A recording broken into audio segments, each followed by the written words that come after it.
नमस्कार, आप देख रहे हैं आई इंडिया और मैं हूं पंकज सिंह गौर और हम बात कर रहे हैं सीतापुर के सभी विधानसभा सीटों पर नामांकन करने वाले प्रत्याशियों के हलफनामे की। अब बात करेंगे सीतापुर की हरगांव सुरक्षित विधानसभा सीट की। यहां पर कुल 9 प्रत्याशी अखाड़े में हैं। नामांकन में दाखिल किए गए प्रमुख प्रत्याशियों ने हलफनामे में अपनी छवि समेत संपत्तियों का ब्यौरा भी पेश किया।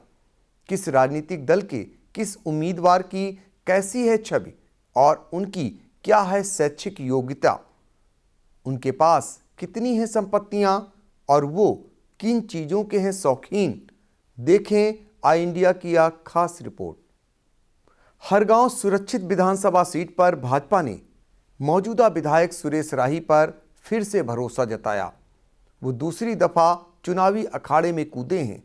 सीतापुर शहर के जेल रोड के रहने वाले 50 वर्षीय सुरेश राही परास्नातक हैं। सुरेश पूर्व केंद्रीय गृह राज्य मंत्री स्वर्गीय रामलाल लाही के छोटे बेटे हैं।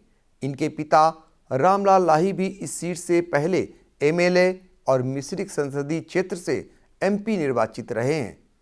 यही नहीं, नरसिम्हा राव सरकार में उन्होंने गृह राज्य मंत्री का पद भी सुशोभित किया।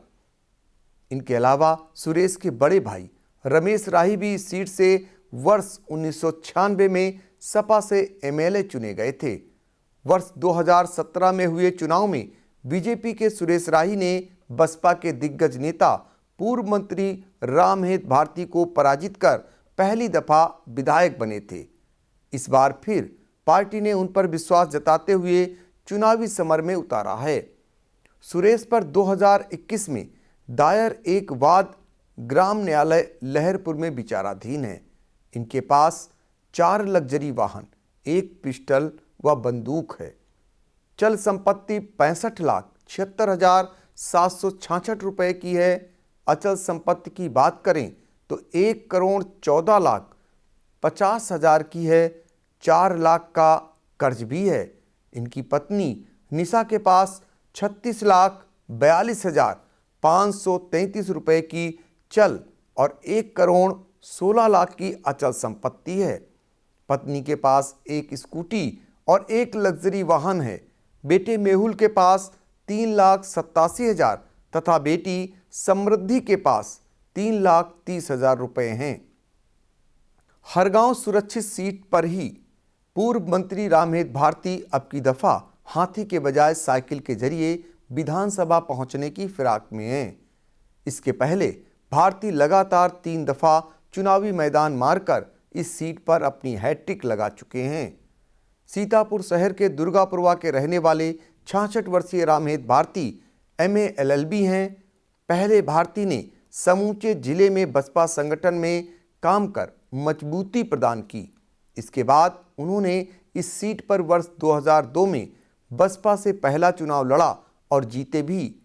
फिर उन्होंने लगातार इस सीट पर बसपा का परचम फहराया। वर्ष 2007 में दोबारा जीत दर्ज कर बसपा शासनकाल में उन्होंने कैबिनेट मंत्री पद सुशोभित किया। इसके बाद वर्ष 2012 में रामहेत भारती ने तीसरी दफा जीत दर्ज कर हैट्रिक लगाई, लेकिन वर्ष 2017 का चुनाव वो हार गए। इसके बाद गंभीर आरोपों के चलते बसपा ने उन्हें पार्टी से निष्कासित कर दिया था। पार्टी से निकाले जाने के बाद 2019 में हुए संसदीय चुनाव में वो भाजपा में शामिल हो गए। 2022 में रामहेत बीजेपी से टिकट की दावेदारी जता रहे थे, लेकिन टिकट फाइनल होने से पहले वो साइकिल पर सवार हो गए। अब वो सपा से मैदान में हैं। वर्ष 2022 में हरगांव थाना में आचार संहिता का एक मुकदमा दर्ज है। न्यायालय से दोषमुक्त किए जा चुके हैं। इनके पास 1 क्वालिस कार है, साथ ही वो असलहों के भी शौकीन हैं। इनके पास 1 रिवाल्वर और 1 राइफल है। चल संपत्ति 4,30,608 रुपये है। अचल संपत्ति 89,48,000 रुपये है। इसमें लखनऊ गाजियाबाद में फ्लैट व कृषि योग्य जमीन शामिल है।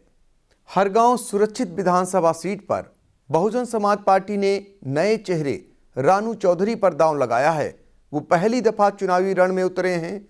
सीतापुर के अमरापुर के रहने वाले 39 वर्षीय रानू चौधरी कानपुर विश्वविद्यालय से स्नातक हैं। पिछले चुनाव यानी 2017 में बसपा ने पूर्व मंत्री रामहेत भारती को चुनावी अखाड़े में उतारा था, लेकिन वो बीजेपी के सुरेश राही से चुनाव हार गए थे। इसके बाद पार्टी ने पूर्व मंत्री रामहेत को पार्टी से निकाल दिया था। इससे बसपा कमजोर हो गई। हालांकि इस बार उसने नए चेहरे को मैदान में उतारा है। इनकी छवि साफ सुथरी है। इनके खिलाफ कोई भी आपराधिक केस दर्ज नहीं है। वो लग्जरी वाहनों के शौकीन हैं। इनके पास इनोवा, इंडिगो वाहन हैं। स्वयं के पास 4,95,000 तथा पत्नी के नाम 3,50,000 की चल संपत्तियां हैं, जबकि 39 लाख की अचल संपत्तियां हैं, जिसमें पैतृक जमीनें व मकान आदि शामिल हैं। हरगांव विधानसभा सीट पर कांग्रेस ने युवा महिला कांग्रेस नेत्री पर विश्वास जताते हुए चुनावी रण में उतारा है। वो पहली बार विधायकी चुनाव लड़ रही हैं। सीतापुर के लहरपुर के नबीनगर की रहने वाली 31 वर्षीय ममता भारती कुमायूं विश्वविद्यालय नैनीताल से MSc PhD हैं। वो पहली दफे यहां से अपनी राजनीतिक किस्मत आजमाने को चुनावी अखाड़े में हैं। इनके पास कोई वाहन नहीं है, जबकि पति संदीप कुमार के पास जरूर एक स्कॉर्पियो है। स्वयं के पास 10 लाख की तो पति के पास 27,40,000 रुपये चल संपत्ति है, जबकि खुद के पास 80 लाख तथा पति के पास अचल संपत्तियां हैं।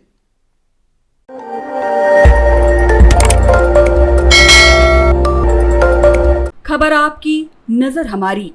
देखते रहिए आई इंडिया।